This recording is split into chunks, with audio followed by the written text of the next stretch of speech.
Hey my friends, how are you? Let's get more news from Packers, but before that, don't forget to subscribe to the channel and leave your like. Cowboys ex Ezekiel Elliott close to signing with Browns or Packers. Report. Unidentified sources are a necessary evil in journalism, making it all the more refreshing not to mention informative and accurate when the source allows their name to be attached to their comment. That's why we appreciate it when Troy Aikman told us, in the record and for attribution, that the Dallas Cowboys should re-sign running back Ezekiel Elliott, Aikman saying, "I don't want to speak for the Cowboys or the Joneses, but I know that there is great respect for Zeke. I've talked to several people who've been in that locker room, coaches, players, and he's the glue. That's why we appreciate what Zeke's former running backs coach Skip Peete said recently, via the Tampa Bay Times, that Elliott is now a $4 million player and not a $12 million player.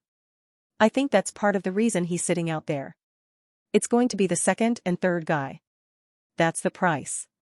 So that's something that a person has to be able to see that this is what it's going to be." These views of Aikman and Peete are not necessarily evangelical. But they are at least responsible.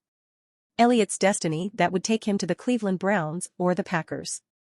Is there something wrong with any of these concepts? Not necessarily. We report on Elliott's connection to the Packers.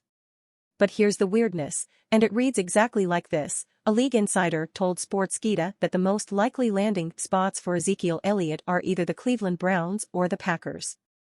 Elliott, paired with the Packers starting at running back, would give the Packers arguably one of the most lethal running back tandems in all of football, one that would showcase elusiveness, power, and speed. On the flip side, the Browns need a backup Nick Chubb considering they lost D'Ernest Johnson in free agency and with Kareem Hunt remaining a free agent. To cut even more to the point, this origin story doesn't smell right.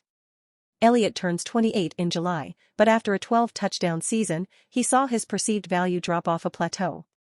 There is a time and a place for him to continue his career. The Porters?